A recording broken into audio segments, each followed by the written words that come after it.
brothers and sisters, welcome back to our channel. இன்னைக்கு வந்துட்டு நான் வந்துட்டு எதை பத்தி எக்ஸ்பிளைன் பண்ண போறேன் அப்படின்னு சொன்னீங்கன்னா எம்ஆர்பி ஃபார்மசிஸ்ட் 2025க்கு எப்படி வந்துட்டு படிக்க ஸ்டார்ட் பண்றது அப்படின்றத பத்தி தான் வந்து என்ன பண்ண போறோம் அப்படின்னு சொன்னீங்கன்னா நானும் அண்ட் என்னோட ஜூனியர் செல்வின் அவனும் வந்து என்ன பண்ண போறான் அப்படின்னு சொன்னா உங்களுக்கு சம் டிப்ஸ் வந்து என்ன பண்ண போறான் அப்படின்னு சொன்னா கொடுக்க போறான்.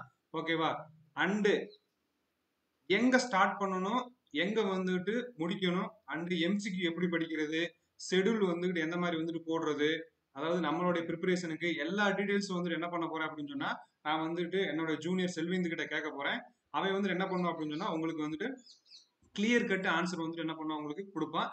இந்த வீடியோ மூலம் நம்ம வந்துட்டு என்ன தெரிஞ்சுக்கலாம் அப்படின்னு சொன்னீங்கன்னா எங்க ஸ்டார்ட் பண்றது அண்ட் எந்த மாதிரி புக்ஸ் எல்லாம் வந்துட்டு ஃபாலோ பண்ணணும் அப்படின்ற கொஸ்டின்ஸ் எல்லா கொஸ்டின்ஸ் வந்து நாங்க எழுதி வச்சிருக்கோம். அதை வந்துட்டு நான் என்ன பண்ண போறோம் அப்படின்னா உங்களுக்கு நான் ஷேர் பண்ண போறோம். Hello guys, this is Dinakaran from Think Pharma YouTube channel. இப்பதான் நம்ம சேனலுக்கு வந்து ஃபர்ஸ்ட் வரீங்க அப்படின்னா சேனலை மறக்காம சப்ஸ்கிரைப் பண்ணிக்கோங்க. அண்ட் செல்விந்து வந்து என்ன பண்றேன் அப்படின்னா நம்மளோட சேனலுக்கு வந்து நான் வெல்கம் பண்றேன். And he will start with his introduction. எல்லாருக்கும் வணக்கம். மை செல்ஃப் மாரி செல்விந்த். நான் வந்து பிஃபார்ம் கலசலிங்கம் யூனிவர்சிட்டியில் படித்தேன். அப்புறம் ஜிபெட் நைப்பர் பாஸ் ஆகி நைப்பர் ஹைதராபாத்தில் எம்டெக் மெடிக்கல் டிவைஸ் முடித்தேன். நான் எம்எஸ் சேரும்போது எம்ஆர்பி அப்ளை பண்ணி எழுதியிருந்தேன். அப்புறம் கேஸ் மேலே கேஸாக போட்டு முடிக்கும்போது எனக்குமே கிடச்சிச்சு. நான் இப்போ திருநெல்வேலி டிஸ்ட்ரிக்டில் பிரைமரி ஹெல்த் சென்டரில் ஃபார்மசிஸ்டாக இருக்கிறேன். ஓகே செல்வின், அதாவது உன்னோட இன்ட்ரோடக்ஷனுக்கு வந்துட்டு ரொம்ப தேங்க்யூ. எதுக்கு வந்து இன்ட்ரோடக்ஷன் கேட்குறோம் அப்படின்னா அவங்களை வந்துட்டு எந்த மாதிரி நீங்க படிச்சீங்க அப்படின்னு சொல்லி தெரிஞ்சுக்கிடுவாங்க. ஸோ அதுக்காக வேண்டி தான் வந்துட்டு introduction. And we will start with எப்படி வந்துட்டு எம்ஆர்பிக்கு புதுசா படிக்கிறவங்க ஸ்டார்ட் பண்றது செல்வின். புதுசாக படிக்கிறவங்க இப்போ நிறைய பேர் என்கிட்டயுமே இப்போ மெசேஜ் பண்ணிக்கிட்டே இருக்கிறாங்க.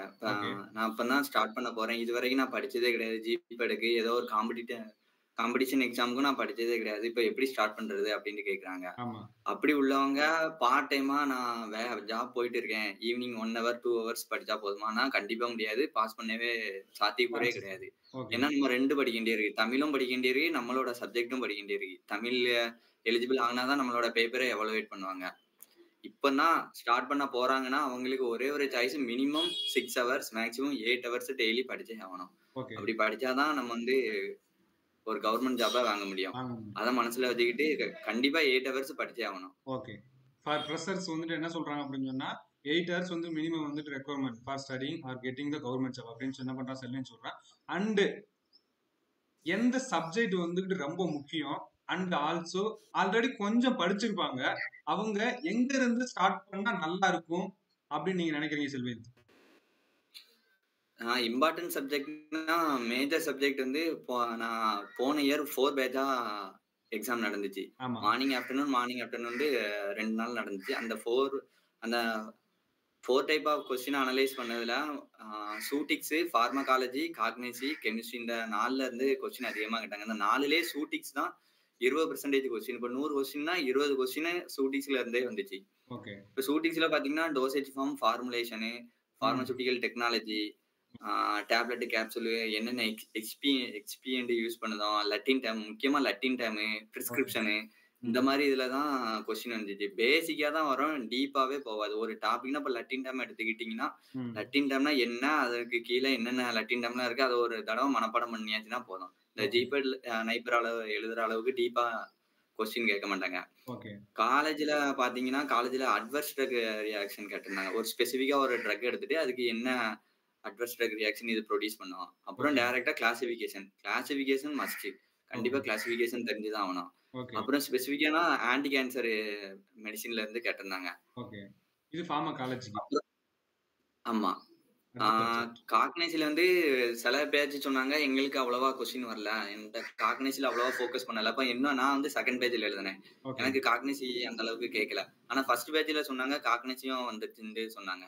அப்புறம் நான் ஆன்சர் கீ விடும்போது ஃபர்ஸ்ட் பேஜ் கொஸ்டின் அனலைஸ் பண்ணும்போது அதுல என்ன கேட்டிருந்தாங்கன்னா பயாலஜிக்கல் சோர்ஸ் கேட்டிருந்தாங்க, அதனோட கெமிக்கல் கான்ஸ்டிடியூயன்ட், அப்புறம் ஒரு ஸ்பெசிபிக் ஆல்கலைடு, கிளைகோசைடு இருந்துச்சுன்னா அதுல அதனோட கெமிக்கல் டெஸ்ட் கேட்டிருந்தாங்க.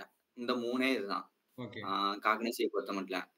அப்புறம் கெமிஸ்ட்ரியை பொறுத்த மட்டும் நீங்க ஸ்ட்ரக்சர், கெமிஸ்ட்ரினாலே ஸ்ட்ரக்சர் மனப்பாடம் பண்ணணுமே, ஃபார்முலா வருமே அதை மனப்பாடம் பண்ணணுமே, நமக்கு நிறைய பேரு கெமிஸ்ட்ரினாலே பயப்படுறாங்க. கெமிஸ்ட்ரில அந்த அளவுக்கு அவ்வளோ ரேஞ்சுலலாம் போகவே மாட்டாங்க. ஓகே. டிஃபார்ம் சிலபஸ்ங்கிறதுனால ஃபர்ஸ்ட்டு ஆன்டாசிடு. ஆ அ இந்த கெமிக்கல் ஃபார்ம்ல வந்து சால்ட் உண்டு. ஒவ்வொரு சால்ட்டுக்கும் இன்னொரு பேர் உண்டு. அது அவ்வளோதான். ஓஆர்எஸ்னா, ஓஆர்எஸ்ன்னு நம்ம ஓரல் ரீஹைட்ரேஷன் சால்ட்ன்னு சிம்பிளா சொல்லிடுறோம். அது உள்ள காம்பினேஷன் உண்டு. அந்த மெடிசினோட காம்பினேஷன் என்ன? அதுல சுக்ரோஸ் எவ்வளோ பெர்சென்டேஜ் இருக்கு? NaCl எத்தன பெர்சென்டேஜ் இருக்கு? ஆமா. இந்த மாரி தான் கேட்டாங்களே தவிர, ரொம்ப டீப்பாலாம் போகல. அப்புறம் லிமிட் டெஸ்ட் கேட்டிருந்தாங்க கெமிஸ்ட்ரில. ஓகே. அப்புறம் இதுதான் இந்த 4ம் தான் மேஜர் சப்ஜெக்ட். அப்புறம் மைனர் சப்ஜெக்ட் பார்த்தீங்கன்னா, பயோகெமிஸ்ட்ரி. பயோகெமிஸ்ட்ரில வந்து சைக்கிள்ஸு, லிப்பிட்ஸு, என்சைம் கேட்டிருந்தாங்க. ஓகே. ஆ இல்ல சைக்கிள்ஸ்ல என்னன்னா, அந்த இது கிளைகாலிசிஸ், டிசிஐ சைக்கிள் ஓகே. இந்த மாரி கொஸ்டின் இந்த மாரி டாபிக்ல இருந்து கொஸ்டின் வந்துச்சு. ஓகே. அப்புறம் ஜூரிஸ்லனா ஆ act drug and cosmetic act கேட்டிருந்தாங்க. இந்த மாரி ஆக்ட் எந்த இயர்ல இது பாஸ் ஆனது. அப்புறம் இந்த நெறைய போர்டு இருக்கு. பிசிஐ கவுன்சில் மெம்பர்ஸ் அவங்களோட எத்தன மெம்பர்ஸ் இருக்காங்க. ஓகே. ஸ்டேட் பார்மசியோட மெம்பர்ஸ், ம். டிடிஏபி டெக்னிக்கல் அட்வைசரி போர்டோட எக்ஸ் அஃபிஷியோ மெம்பர் எத்தன பேருன்ட்டு என்னோட பேட்ச்ல அந்த கொஸ்டின் வந்துச்சு. 4 பேஜ்லயுமே ஜூரிஸ்ல இருந்து கொஸ்டின் இருந்துச்சு. அதுலலாம் எந்த கொஸ்டினுமே நம்ம விடணும்னே தேவையில்ல. ஈஸியான சப்ஜெக்ட். ஓகே. அதுலலாம் ஃபுல் மார்க் நம்ம எடுக்க ட்ரை பண்ணணும். ஓகே. இது அப்புறம் சொல்லுங்க. இது வந்துட்டு என்ன சொல்றீங்க அப்படின்னா, மைனர் சப்ஜெக்ட்ன்னு சொல்லிட்டேன். ஸோ, ஆமா. அதுக்கப்புறம் வந்துட்டு வேற ஏதாச்சும் இந்த கம்யூனிட்டி பார்மசி அந்த மேனேஜ்மெண்ட் சப்ஜெக்ட்லாம் வந்து நெறைய ஃபோக்கஸ் பண்ணணும்னு சொல்றாங்க. ஸோ, அத பத்தி என்ன ஐடியாஸ் இருக்கு? கண்டிப்பா. கம்யூனிட்டி பார்மசில வந்து அ நம்ம நம்ம பிஃபார்ம் லெவல்ல இருந்து மைக்ரோ பயாலஜின்ட்டு படிச்சிருப்போம். டிஃபார்ம்ல இருந்து ஹெல்த் எடுகேஷன் அண்ட் ஹாஸ்பிட்டல் பார்மசின்ட்டு படிச்சிருப்பாங்க. Sorry health education and community pharmacy. ம். அதுல என்ன கேட்டிருந்தாங்கன்னா, முக்கியமா நம்ம அந்த ஜிஹெச் கவர்ன்மென்ட் ஹாஸ்பிட்டல்ல இருந்து வேக்சினேஷன் வந்து ரொம்ப ரொம்ப முக்கியம். ஓகே. அதனால இந்த வேக்சினேஷன பத்தி கேட்பாங்க கண்டிப்பா. என்ன டைப்பான வேக்சின்? இது இன்ஆக்டிவேட்டட் வேக்சினா? இல்ல லைவ் அட்டென்யூவேட்டட் வேக்சினா? அந்த மாரி கேட்பாங்க. அப்புறம் மைக்ரோ பயாலஜில இருந்து இந்த காசெட்டிவ் ஆர்கானிசம் ஒரு டிசீஸ் இருக்குன்னா, அப்ப சிஃபிலிஸு, டைபாய்டு அதனோட காசெட்டிவ் ஆர்கானிசம் என்னன்ட்டு கேட்பாங்க. ஓகே. இந்த 2 தான் முக்கியமானது மைக்ரோ பயாலஜில. அதெல்லாம் ஈஸியான சப்ஜெக்ட் டைரக்ட்டா இப்போ இன்னொரு அட்வைஸ் என்னன்னா, ஒரு சப்ஜெக்ட் எடுக்கோம்னா, அந்த சப்ஜெக்ட் கீழ எந்த டாபிக்கையுமே நம்ம தெரியாம எக்ஸாம் சென்டருக்குள்ள போகக்கூடாது. ஓகே. அட்லீஸ்ட் அது என்னன்ட்டாச்சு ஒரு தடவ ரீட் பண்ணிட்டு போனோம்னா, நமக்கு ஓரளவாச்சு ஒரு 4 ஆப்ஷன்ல 2 ஆப்ஷன்ல இதுவா அதுவான்டாச்சு போட முடியும். போட முடியும். ஒரு அட்வைஸ். ஓகே. அடுத்து வந்துகிட்டு மேக்ஸிமம் வந்துட்டு எல்லாரும் வந்துட்டு கேட்கக்கூடிய கொஸ்டின் என்ன அப்படின்னு சொன்னீங்கன்னா, எம்ஆர்பி பார்மசிஸ்ட்டுக்கு ரெஃபரன்ஸ் புக் வந்துட்டு என்னென்ன அப்படின்னு சொல்லிட்டு வந்துட்டு என்ன பண்றாங்க அப்படின்னு சொன்னா கேட்குறாங்க. ஸோ ரெஃபரன்ஸ் ஆ. புக் வந்துட்டு என்னென்ன அப்படின்னு சொல்லி லிஸ்ட் அவுட் பண்ண சொன்னீங்க. அவங்களுக்கு வந்து கொஞ்சம் யூஸ்ஃபுல்லா இருக்கும். ரெஃபரன்ஸ் புக் வந்து பார்மகாலஜிக்கு வந்து கேடி திரிபாதிய ஃபாலோ பண்ணுங்க. அப்புறம் சூட்டிக்ஸ் வந்து மார்டின் புக்கு. ஓகே. ஃபார்மகா காக்னசிக்கு வந்து கொக்கட்டே புக்கு. ஓகே. ஜூரிஸ்க்குலாம் நீங்க பிடிஎஃபாவே நெட்ல கிடைக்கும். பார்மசூட்டிக்கல் ஜூரிஸ்ப்ரூடென்ஸ்ன்னு அடிச்சாலே ம். நெட்ல பிடிஎஃபா இருக்குது. ஜஸ்ட் ஆக்ட் அந்த மாரி பிடிஎஃபாவே இருக்கு. நீங்க அத படிச்சாலே போதும். ஓகே. கெமிஸ்ட்ரி வந்து காலேஜ்ல எடுத்த நோட்ஸ் இந்த சால்ட்டு, லிமிட் டெஸ்ட் இந்த மாரியான நோட்ஸே போதும். ஓகே. அடுத்து வந்துகிட்டு இன்னொரு கொஸ்டின் வந்து எல்லாரும் என்ன கேட்குறாங்க அப்படின்னு சொன்னா, நான் வந்துட்டு இப்போ இன்ஸ்டிடியூட் வந்துட்டு என்ன பண்ணலாம் அப்படின்னு நினைக்கிறேன் அப்படின்னா, ஜாயின் பண்ணலாம்னு நினைக்கிறேன். அங்க படிச்சோம் அப்படின்னா நமக்கு வந்து ஈஸியா வந்துட்டு கவர்மெண்ட் ஜாப் கிடைக்கும் அப்படின்னு சொல்லிட்டு என்ன பண்றாங்க அப்படின்னு சொன்னீங்கன்னா, எல்லாருமே திங்க் பண்றாங்க. கண்டிப்பா கேட்கறேன். அத பத்தி என்ன நினைக்கிற சொல்லிருந்து? இன்ஸ்டிடியூட்னா நெறைய பேரு என்னால வீட்ல டைம மேனேஜ் பண்ண முடியல. என்னால ஓனா படிக்க முடியல. கண்ட்ரோல் பண்ணிட்டு படிக்க முடியல. நான் அங்க சுத்துவேன், ஊர் சுத்துவேன். இல்லன்னா அந்த பக்கத்து போவேன். அந்த ம். மாரி உள்ளவங்க தான் இன்ஸ்டிடியூட் போகணும்னு நெனைக்கிறாங்க. அதுவும் இல்லாம நெறைய பேரு நோட்ஸ் இல்ல அப்டிங்கிறாங்க. அதுக்காக இன்ஸ்டிடியூட் போகணுங்கிறாங்க. நோட்ஸ் இல்லன்னா, நோட்ஸ வந்து பர்ச்சேஸ் பண்ணிக்கலாம். நம்ம வெப்சைட்ல நெறைய இருக்குது. நெறைய நோட்ஸ் இருக்குது. ஆ. நம்ம யூடியூப் சேனல்ல இருந்தே நம்ம ஒரு நோட்ஸ் பப்ளிஷ் பண்ண போறோம். ஆமா. அதனால அத கூட வாங்கி படிக்கலாம் நம்ம. ஷார்ட் நோட்ஸா தான் இருக்கும். எல்லா சப்ஜெக்டும் கவர் ஆகுற மாரி. ஸோ அப்படி படிக்கலாம். இன்ஸ்டிடியூட் போணுங்கிறது கட்டாயமே கிடையாது. ஓகே. நம்மளோட எய்ம் தான் முக்கியம். நம்மளோட கண்டிப்பா, பேஷன்ஸ், கண்டிப்பா. எய்ம் தான் ஹார்ட் ஒர்க் தான் முக்கியம். ஓகே. வீட்ல உட்கார்ந்து அ 8 ஹவர்ஸ் படிச்சாலே போதும். ஓகே. இன்ஸ்டிடியூட்லாம் போணும்னு கட்டாயமே கிடையாது. ஓகே. அதுக்கப்புறம் வந்துட்டு நெறைய பேர் வந்துட்டு என்ன பண்றது இல்ல அப்படின்னு சொன்னீங்கன்னா, படிக்கிறாங்க. ஆனா அவங்க வந்துட்டு என்ன பண்றது இல்ல, எம்சிக்யூ வந்துட்டு சால்வ் பண்றது இல்ல. ஸோ அது எந்த அளவுக்கு அ வந்துட்டு எஃபெக்டிவா இருக்கும் அப்படின்னு சொல்லி சொல்லுங்க. எம்சிக்யூ சால்வ் பண்றது இல்லன்னா, இப்ப எக்ஸாம்பிள் நம்ம இன்னைக்கு இப்போ இதுக்கு முன்னே நெறைய பேர் பிரிப்பரேஷன் ஸ்டார்ட் பண்ணியிருப்பாங்க. ஒரு 3 மாசம், 4 மாசமா படிச்சுட்டு இருப்பாங்க. இப்ப நம்ம சால்வ் பண்ணா தான் தெரியும் நம்ம எந்த அளவுக்கு வீக்கா இருக்கோம், எந்த சப்ஜெக்ட்ட நம்ம டார்கெட் பண்ணணும், ஏன் நம்ம இவ்ளோ படிச்ச மாரி தெரியுது. ஏன் இன்னும் நம்மளால இந்த கொஸ்டின் எல்லாம் சால்வ் பண்ண முடியலன்ட்டு அப்பதான் அவன பத்தி அவனே தெரிஞ்சுக்கிட முடியும்.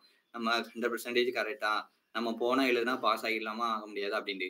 அதனால தான் ப்ரீவியஸ் இயர் பேப்பர்ன்னு எடுக்கும்போது நமக்கு போன டைம் தான் எம்ஆர்பி மூலமா எக்ஸாம் கண்டக்ட் பண்ணியிருக்காங்க. ஸோ அப்போ 1 இயர் கொஸ்டின் தான் இருக்கும் கையில.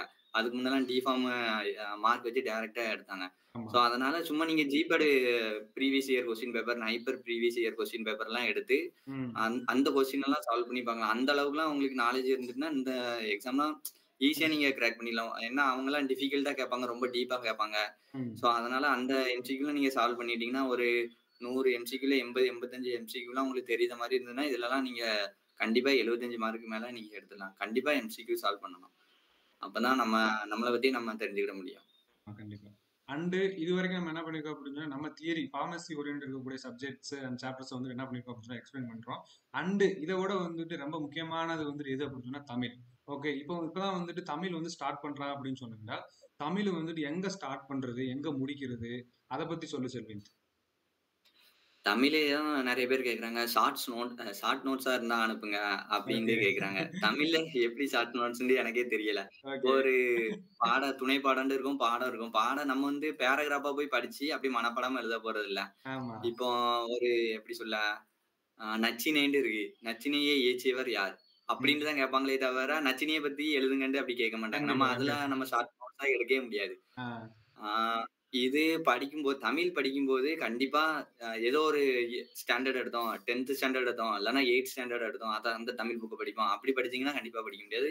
ம். படிக்கலாம்னா, இலக்கணம் கண்டிப்பா படிக்க முடியாது. இலக்கணம் ம். வந்து 6ல இருந்தே நீங்க ஆரம்பிக்கணும். 6ல தான் பேசிக். ஆமா, 6ல உள்ள இலக்கணம் 7ல லிங்காவும், 7th ஸ்டாண்டர்ட்ல உள்ள இலக்கணம் 8ஆம் வகுப்பு இலக்கணத்தோட லிங்காவும். ஸோ ஆமா. நீங்க 6ல இருந்தே ஆரம்பிக்கிறது தான் ஒரு நல்ல முடிவா இருக்கும்னு நான் நினைக்கிறேன். ஓகே. 6லருந்து 10 வரை நீங்க ஜஸ்ட் புக்க ரீட் பண்ணாலே போதும். ஆ. 6லருந்து 10ஆம் வகுப்பு வர தமிழ் புக்கு, ம். நீங்க டிஎன் புக்ஸ் வெப்சைட்ல போய் பார்த்தாலே 6த் ஸ்டாண்டர்ட் உள்ள கிளிக் பண்ணீங்கன்னா, 6த் ஸ்டாண்டர்ட் முதல் பருவம், 6த் ஸ்டாண்டர்ட் 2ஆம் பருவம், 6த் ஸ்டாண்டர்ட் 3ஆம் பருவம்னு இருக்கும். ஓகே. ஒவ்வொரு பருவத்திலும் 3 பாடம் தான்.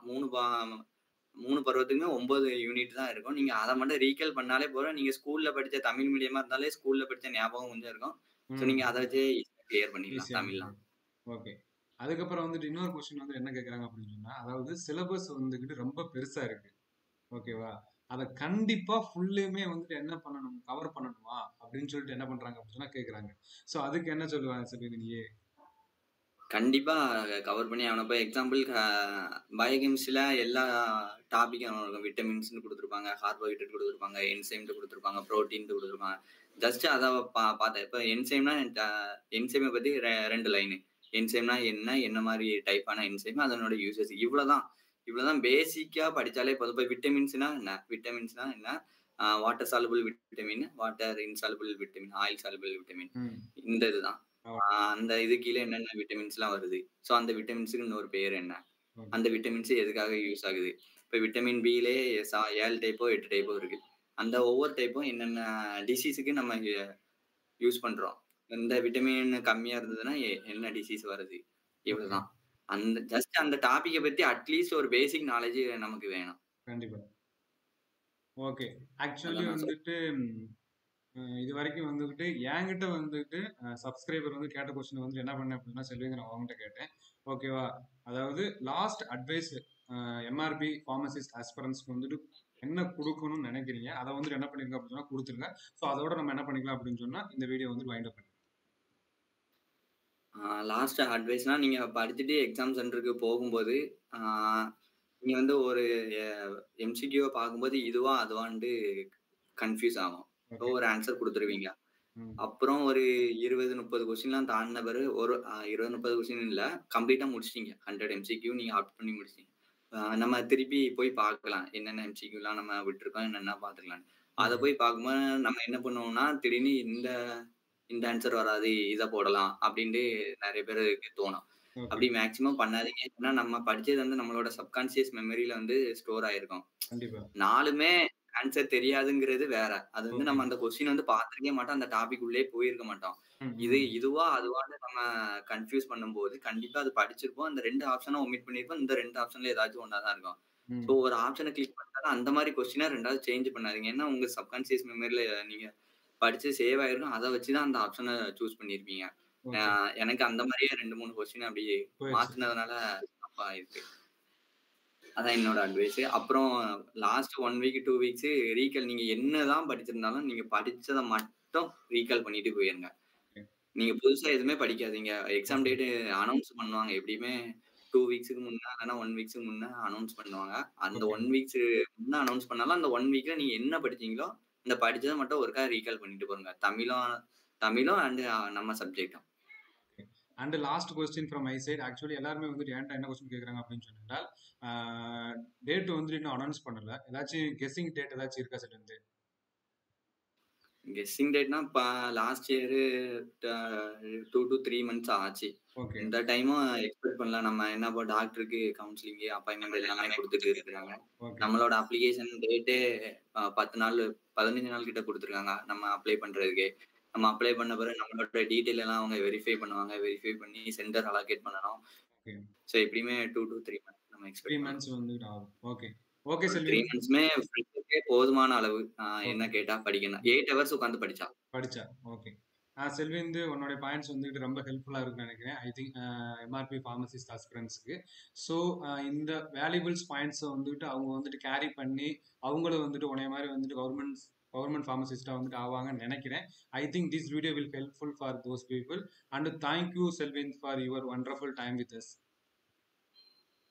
One more request. நீங்க ஓகே. என்னோட மெயில் ஐடிய கமெண்ட் செக்ஷன்ல மென்ஷன் பண்ணிருங்க. எதுவும் கண்டிப்பா. டவுட்னா கான்டாக்ட் பண்ண சொல்லுங்க. கண்டிப்பா, கண்டிப்பா. நான் வந்துட்டு என்ன பண்ணிக்கிறேன் அப்படின்னா, செல்விந்தோட இமெயில வந்துட்டு என்ன பண்றேன் அப்படின்னா, உன்னோட டிஸ்கிரிப்ஷன்ல வந்துட்டு நம்மளோட டிஸ்கிரிப்ஷன்ல குடுக்குறேன்.